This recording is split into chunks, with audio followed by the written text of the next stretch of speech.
लाखों साल की जिंदगी में जब से हम इंसान आसमान और देखा, तब से इन ग्रह, तारों, गैलेक्सी और ब्रह्मांड के कई रहस्य हमें हर पल हैरान कर रखा। आखिर हमारी मन में सवाल उठा, ये क्या है, किस तरह ये आसमान में तैर रहा है। पर धीरे धीरे हम इंसानों ने खुद इन सवाल के जवाब को खोजना शुरू किया और आज हम ब्रह्मांड के इस रहस्य को काफ़ी हद तक समझ पाए।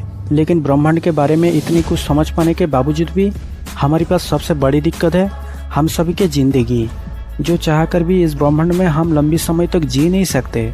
हर कोई केवल एक समय सीमा तक ही जी सकते हैं, उसके आगे नहीं। और यहीं पे हो जाते हैं ब्रह्मांड में हमारी सफ़र ख़त्म। यूनिवर्स में मौजूद हमारी पृथ्वी एक धूल भर की हिस्से है जहाँ वास्तविक में लाइव है। पर पृथ्वी एकमात्र ऐसी ग्रह नहीं है। पृथ्वी के अलावा भी कई सारा ग्रह है जिस पर जीवन बसाया जा सकता है। लेकिन सबसे बड़ी बात है वहाँ पर जाने का, क्योंकि कोई भी इंसान एवरेज 60 से लेकर सिर्फ 80 सालों तक जीवित रह सकता है। पर हमें जो हैबिटेबल जोन ग्रह मिली वो हमसे कई गुना लाइट ईयर्स दूरी पर है। तो हम इंसान इस 80 सालों की ज़िंदगी में आखिर कितने दूर तक ही सफ़र कर सकते हैं। आज तक हम इंसानों द्वारा बनाया गया सबसे ज़्यादा स्पीड हासिल कर सकते हैं रॉकेट, जो कि ये आधुनिक टेक्निक है, पर इसे आज भी उसी तरह यूज किया जाता है। लेकिन ये केवल लाइट के 0.001% तक की स्पीड हासिल कर सकते हैं। अगर हम इतने स्पीड में हमारी पास के ग्रह चाँद या मंगल जैसे ग्रह पर सफ़र करते हैं तो वहाँ पहुँचने में ही 8 महीना से ऊपर लग जाएगी, जो कि ये हमारी बहुत करीब है। तो ऐसे में अगर हम 18 साल की उम्र से इस स्पीड में रॉकेट पर ट्रैवल शुरू करें तो हज़ारों लाइट ईयर्स के सफ़र में हम एक लाइट ईयर्स को भी पार नहीं कर सकते। इसी के बीच में ही हमारी अस्तित्व खत्म हो जाएगी। तो इस बार हम सोचते हैं क्या होगा अगर हम रॉकेट के स्पीड में नहीं बल्कि लाइट के स्पीड में ट्रैवल करें। तो शायद आप जानते होंगे थ्योरी के अनुसार कोई भी चीज़ या वस्तु जिसके पास मास है वो कभी भी लाइट के स्पीड हासिल नहीं कर सकते। वो इसलिए क्योंकि लाइट के पार्टिकल्स होती है फोटोन, यानी जिसके पास कोई मास नहीं होती है। ऐसे में आइंस्टाइन के कहना था लाइट के स्पीड के आगे अगर कुछ होगा तो वो इन्फिनिटी होगी। तो ऐसे में हम मान लेते हैं लाइट के 100% स्पीड में एक स्पेसशिप लेकर 18 साल की उम्र से ट्रैवल शुरू करते हैं तो 80 साल की उम्र तक ब्रह्मांड में हम कितनी दूर तक सफ़र कर पाएंगे। शायद आपको लाइट ईयर्स के मतलब पता होगा, जो कि एक साल में लाइट जितनी दूर तक सफ़र कर सकते हैं। तो पहले हम ट्रैवल शुरू करते हैं हमारे पास के ग्रह मंगल पे। पृथ्वी से मंगल ग्रह की दूरी एवरेज 225 मिलियन किलोमीटर है। अगर यहाँ लाइट के 100% स्पीड में पृथ्वी से ट्रैवल करें तो हमें वहाँ पहुँचने में समय लगेगी शायद 20 मिनट के आसपास, जो कि ये पृथ्वी के बहुत करीब है। तो ट्रैवल करते वक्त टाइम डायलेशन में ज़्यादा फर्क नज़र नहीं आएगी। मतलब अगर हम एक साल की सफ़र में एक लाइट ईयर 100% स्पीड में चले तो हमारी एज केवल 5 से 6 दिन ही बढ़ेगी। और इसी समय के अंदर हम ब्रह्मांड में शायद हॉट कोल्ड को पार करके काफ़ी दूर तक चला जा चुके होंगे। लेकिन इतने में ही तब तक पृथ्वी पर बीत चुका होगा 1 साल, जो कि ये था केवल 1 लाइट ईयर्स के सफ़र। तो इसके बाद हम चलते हैं पृथ्वी से 4.3 लाइट ईयर्स दूर अल्फा सेंचुरी स्टार सिस्टम में, जहाँ प्रोक्सिमा बी नाम की एक एक्सोप्लैनेट है, जो कि ये प्लैनेट जीवन को बसाने के लिए बहुत ज़्यादा कारगर है। पर जैसे कि हमसे 4.3 लाइट ईयर्स दूरी पर है तो वहाँ लाइट के 100% स्पीड में पहुँचने के लिए 4 से 4.5 साल लग जाएगी। पर तब तक इस सफ़र में हमारी एज केवल 22 दिन ही बढ़ेगी। लेकिन पृथ्वी पर लाइट के स्पीड के अनुसार 4.5 साल गुजर गए होंगे, जो कि इस सफ़र में टाइम डायलेशन में ज़्यादा अंतर नहीं है। तो हम चलते हैं इससे भी दूर 20 लाइट ईयर्स के सफ़र में, जहाँ गैलिस 581c नाम की एक सुपर अर्थ हैबिटेबल जोन प्लानेट है। ये प्लानेट हैबिटेबल जोन और पृथ्वी जैसी हो पाने के कारण वैज्ञानिक मानते हैं यहाँ जीवन पनप सकता है। लेकिन बात है ये हमसे 20 लाइट ईयर्स दूरी पर है। तो इस सफ़र में पृथ्वी पर बीत जाएगी 20 साल, पर सफ़र में हमारी उम्र बढ़ेगी केवल 100 दिन।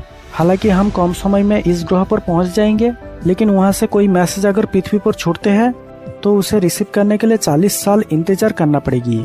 और इसी 40 साल के अंदर ट्रैवल करके हम गैलिस 581c प्लैनेट को छोड़ के इससे आगे ट्रैपिस्ट स्टार सिस्टम में पहुंच जाएंगे। इस स्टार सिस्टम के ट्रैपिस्ट 1e प्लैनेट जो पृथ्वी जैसे जीवन के लायक है, ये पृथ्वी से 40 लाइट ईयर्स दूरी पर है। तो वहाँ पहुँचने में हमारे पास केवल 205 दिन ही बीतेगी। परंतु इसी समय पर पृथ्वी में चल रहा होगा 2020 से देखा जाए तो 40 साल आगे, यानी 2060 साल। अगर अब वहाँ से फिर रिटर्न आते हैं तो पृथ्वी पर हो जाएगी 2100 साल। मतलब आज हम जिसे छोटे बच्चे दिख रहे हैं, रिटर्न आने के बाद देखेंगे वो बूढ़ा हो चुके हैं। तो इस बार हम 40 या 100 लाइट ईयर्स नहीं बल्कि 640 लाइट ईयर्स दूर सफ़र करते हैं, जो कि यहाँ पर है बीटलजेस नाम की एक स्टार, जिसे वैज्ञानिक मानते हैं ये स्टार कभी फटकर सुपरनोवा धमाका बांध सकते हैं। कमाल की बात है ए स्टार के पास कोई प्लानेट नहीं है। यहाँ पर पहुँचने में लाइट के 100% स्पीड में हमें 9 साल लगेगी।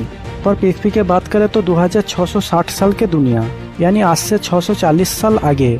अगर वहाँ से रिटर्न टिकट की बात करें तो 36 सालों के एज पर सामने 3300 सालों की पृथ्वी को देखने की किस्मत होगी।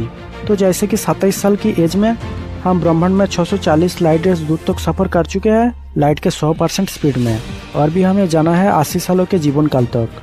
तो इस बार हम 640 लाइट ईयर्स को पार करके चलते हैं 1400 लाइट ईयर्स दूर कैपिलर 452b नाम की ग्रह पर, जिसे देखने में बिल्कुल पृथ्वी जैसी है।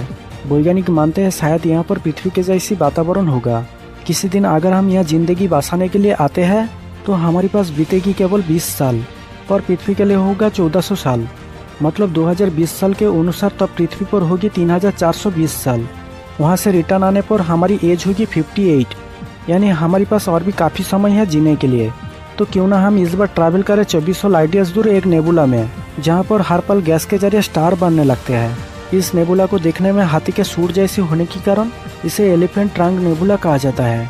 यहाँ जाने पर हमें नई स्टार के जन्म होते हुए देखेगी, लेकिन यहाँ सफ़र में पृथ्वी के लिए होगा 2400 साल, पर स्पेसशिप में बैठे आदमी के लिए होगा 34 साल। यानी अगर आप 18 साल की उम्र से ट्रैवल शुरू किया तो आपकी एज होगी 52। मतलब वहाँ से रिटर्न होकर पृथ्वी पर आने के लिए शायद आप जीवित नहीं होंगे। तो हम बिना रुके ट्रैवल करते हैं 2400 लाइट ईयर्स को छोड़ के 4000 लाइट ईयर्स दूर एक स्टार क्लस्टर के पास, जिसे हबल टेलीस्कोप द्वारा लिया गया पहली फोटो था। जो तस्वीर को आप देख रहे हैं वो 4000 लाइट ईयर्स दूरी से लिया गया NGC 3532 स्टार क्लस्टर है। कमाल की बात है यह हमसे 4000 लाइट ईयर्स दूरी पर है, तो पृथ्वी के लिए ये 4000 सालों की सफ़र होगा और हमारे लिए होगा 55 सालों की सफ़र। अगर वहाँ से कोई सिग्नल को हम भेजते हैं तो पृथ्वी के लिए होगा 8000 सालों के इंतज़ार, यानी तो पृथ्वी पर 2020 साल के अनुसार चल रहा होगा 2020 साल। शायद उस समय गूगल पर आपके नाम खोजने पर ना मिले, तब धरती बिल्कुल हमारे लिए नई प्लानेट जैसी होगी। लेकिन एक तरह से 18 साल की उम्र के अनुसार तब आपकी एज होगी 73, यानी इस उम्र पे हम कभी भी पृथ्वी पर रिटर्न आने के लिए सोच नहीं सकते। वहाँ पहुँचने के बाद अगर हम और 10 या 20 साल जिंदा रहा तो और 1500 लाइट ईयर्स के आसपास सफ़र कर सकते हैं। उससे आगे जाने के लिए हमारे पास ज़िंदगी नहीं रहेगी। तो ये था सिर्फ एक ब्रह्मांड की बात, जिसे हम कभी भी लाइट के 100% स्पीड में भी ट्रैवल करके ख़त्म नहीं कर सकते। तो ज़रा सोचिए, ऐसे में वैज्ञानिक मानते हैं इस तरह के ब्रह्मांड केवल एक ही नहीं, अलग अलग और भी दूसरी ब्रह्मांड है जो हाइपरस्पेस के माध्यम से बुलबुले की तरह तैर रहा है, जिसे ग्रेविटी के जरिए हम केवल महसूस कर सकते हैं। कुछ वैज्ञानिक मानते हैं हो सकता है उस ब्रह्मांड में एलियन प्रजाति के जीव रहते होंगे, पर वहाँ जाने के लिए हम या फिर वहाँ के जीव यहाँ आने के लिए कभी भी सोच नहीं सकते। वो इसलिए क्योंकि लाइट के स्पीड के आगे कुछ भी नहीं, जहाँ जाने के लिए हमारी सोच जीरो हो जाते हैं। तो दोस्तों, अगर ये वीडियो आपको बाकी में पसंद आया हो तो लाइक, दोस्तों के साथ शेयर कीजिए और चैनल को सब्सक्राइब करना ना भूलें, क्योंकि हम लाते हैं हर एपिसोड में साइंस और एजुकेशन रिलेटेड इंटरेस्टिंग फैक्ट। तो जय हिंद, आपके दोस्त शिव प्रसाद।